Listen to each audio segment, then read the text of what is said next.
So let's go ahead and just move on then to the San Francisco 49ers. San Francisco made some offseason acquisitions. They added Javon Kinlaw and Brandon Ayuk in the draft. Brandon Ayuk is there to replace Goodwin. Emmanuel Sanders is gone as well. And Javon Kinlaw is there to replace DeForest Buckner. I think San Francisco has a very tough road to get back to the Super Bowl, but they didn't lose a whole lot. Javon Kinlaw, he's young, so it's hard to tell, but I think he is a little bit better than DeForest Buckner. Brandon Ayuk is an incredible pickup from Arizona State. He's definitely better than Emmanuel Sanders, and he's physical. And Garoppolo likes to throw the ball in testy situations where he's going to have his wide receivers go up and get the ball. Samuels has to do the same thing. If you look at a lot of Samuels' plays from the wide receiver position last year, it was a lot of 50-50 balls, or it was a lot of balls thrown behind him where he's having to wrestle it away from defenders. They had a very good draft, but it's going to be a tough road to get back. I don't necessarily think it's the players that left that's the biggest issues. I think it's more so Jimmy Garoppolo's play is going to be the biggest difference in making another deep run and possibly getting back to the Super Bowl or having an early exit this year.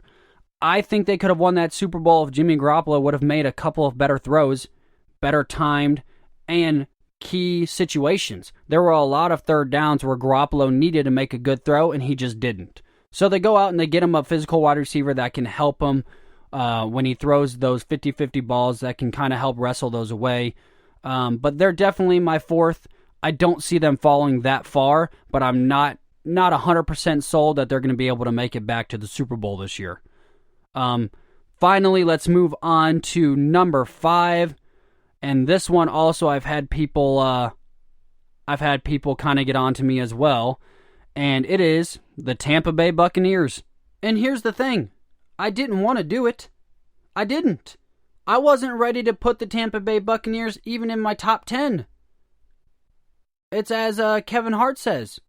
No. No. He wasn't ready. He wasn't ready. I simply wasn't ready.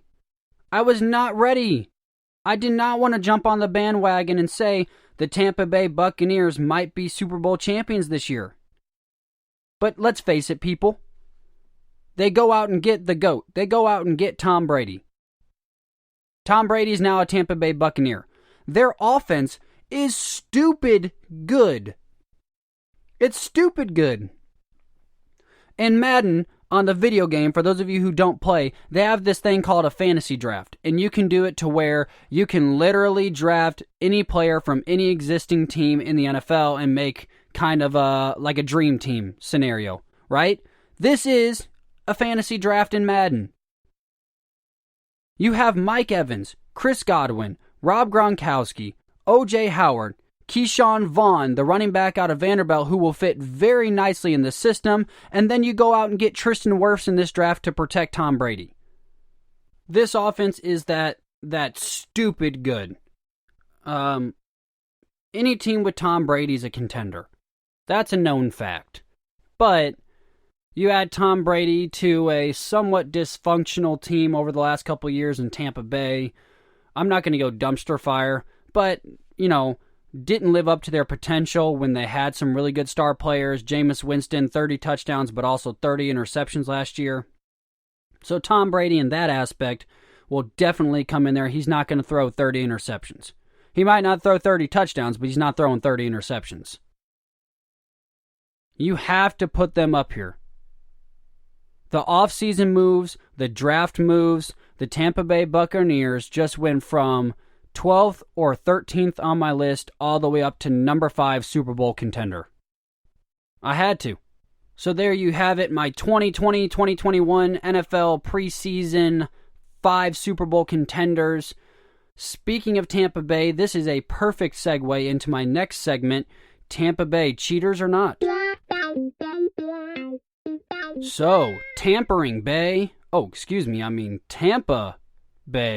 had 2 scandals this week. Rob Gronkowski and Tom Brady caught cheating.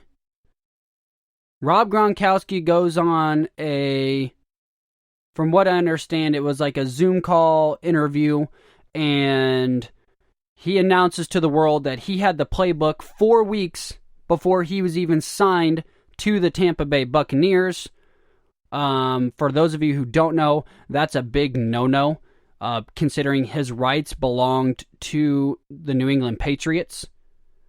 So Rob Gronkowski starts off with, someone brought up the conversation on, is it going to be hard to learn a new playbook and a new system?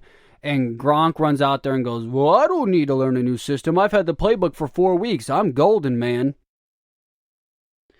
To which he then had to run around and try and apologize all over social media and pretend like he was just joking.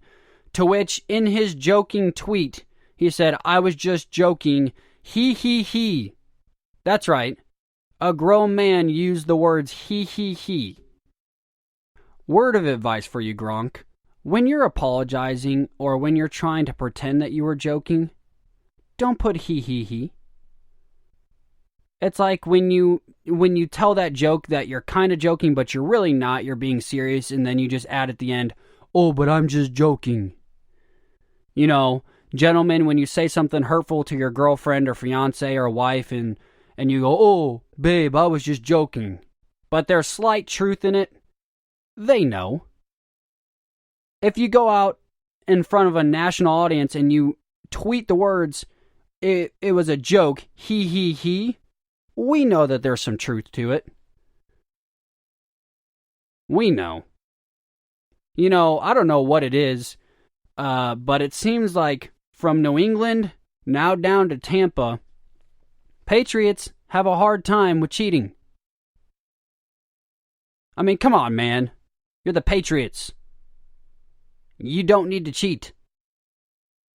Rob Gronkowski, you're a freak of nature. You might go down as the greatest tight end in history. You don't need to cheat. Now, I don't know if Gronk just needs to use the playbook a lot earlier because it takes Gronk a lot longer to learn things. Because Gronk catch ball, but Gronk probably don't read. He then later made the statement, oh, there are no plays for me. I'm Rob Gronkowski. I run the route and catch the ball. And Rob Gronkowski reminds me of that scene off The Longest Yard. Not the original Longest Yard, but the remake with Adam Sandler, where Adam Sandler and Chris Rock go up to this gentleman who is bench pressing a bleacher full of inmates, and they ask him to be on the football team, and then the inmate responds with, you teach me the football? That is Rob Gronkowski. You throw to me the football? Yes, Rob, we throw you the football. I can't think of a better representation of who Rob Gronkowski is than that scene right there. Let the poor guy cheat. Gronk, I love you, man. You are, without a doubt, probably the greatest tight end to ever play the game. But just go play the football. There's no reason for you to start cheating.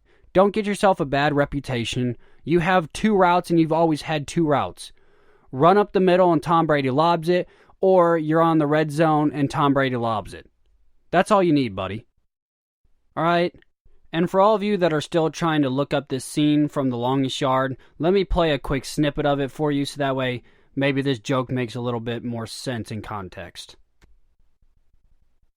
Will you teach me to football? Sure, we'll teach you to football, won't we, caretaker? Hey, I'll teach you anything. Just don't eat me. Oh, well, there you go.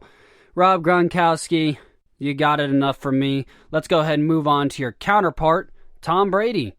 Tom Brady was caught accidentally breaking into one of his neighbor's homes last week. He says he was looking for Byron Leftwich's house, which raises some concerns because we are in a dead period right now. You're not allowed to be meeting with coaches. You're not allowed to be hanging out with coaches. He claims he was there just to pick up his playbook and he was getting out of his hair. But I'm not going to lie. This looks a little shady. My biggest question is, who's the real cheater? Is it Bill Belichick? Or is it Tom Brady? Now, the thing is that when it's under this kind of a microscope, because Tom Brady is who he is, I don't think that it's held this highly. I think most people at this point just kind of are so in love with Tom because of how great he is that they're willing to give him the benefit of the doubt. But I don't know, man. I've seen too much cheating from the Patriots and too much cheating already down in Tampa Bay. Those are little offenses, right? It's not as big as Deflategate. And if this was in Patriots land, if Rob Gronkowski was not a part of the Patriots and had gotten the playbook for the Patriots 4 weeks before, the Patriots got the rights to him, this would be a huge scandal. It would be the playbook scandal, Deflategate. It'd be just as big. But since Tom and Gronk are now down in Tampa Bay and everybody doesn't mind Tampa Bay because they've not been that great, I think it raises some concerns.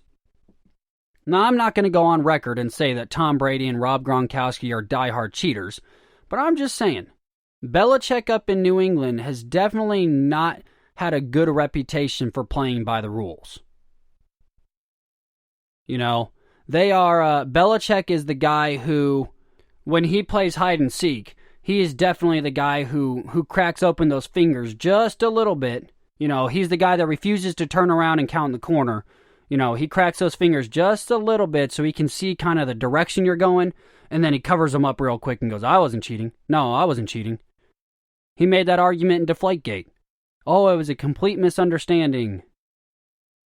Well, I'm here to say that I think it's a little bit of a coincidence that Tampa Bay has not been hit with any allegations of cheating until Tom Brady and Rob Gronkowski roll into town. And Belichick, you're not that good of a father, man. You can't even get your kids to stop cheating when they leave you. If it wasn't for the reputation that Belichick and the Patriots had, this would be nothing. This wouldn't even be news. No one would have reported anything. The NFL might have given Rob Gronkowski a $10,000 fine, and they probably would have let Tom Brady walk away with nothing.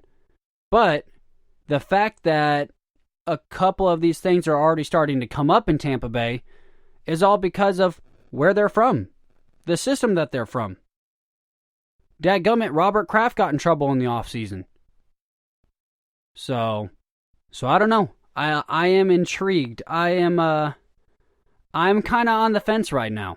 I've had a couple friends argue with me that in no way Tom Brady means to cheat. Rob Gronkowski probably has a hard time spelling cheat. So I don't know, man. I don't know if they're the masterminds behind some of the cheating that happened up in New England, or if, it all stemmed from Belichick. Because we know Robert Kraft, Belichick's daddy, was definitely not doing any favors to Belichick. And certainly not to his own family. But I don't know. It's an interesting subject. I'd love to hear from you all and get your take on it. Had some wonderful emails last week about some of the subjects that we had on the show last week, and maybe some other people's opinions. So, feel free to check out the Facebook page, Instagram page, and send me a message and let me know what you think. Well, ladies and gentlemen, we have kind of come to the conclusion of the show today. I really hope you enjoyed it. We've got one more quick thing we're going to talk about. Then we have some very special announcements coming up after that. We're just going to kind of top it off with a news update on some other sports around the world. The NBA, as of May 8th, will be opening their first couple of practice facilities in some of the states that are not on lockdown. What this means is that the NBA is finishing a season this year. They will require all players and personnel inside the building to wear face masks, which is a step in the right direction, which is good. Which means the NBA is getting back on track to finish out this season. So as of May 8th, NBA will be opening up its doors for practices, and all personnel will have to wear face masks. And they just did a poll recently on Twitter, and fans are excited that NBA is coming back, and they are not trying to dispute the fact that fans have to be there now, which is good. The NBA, that was their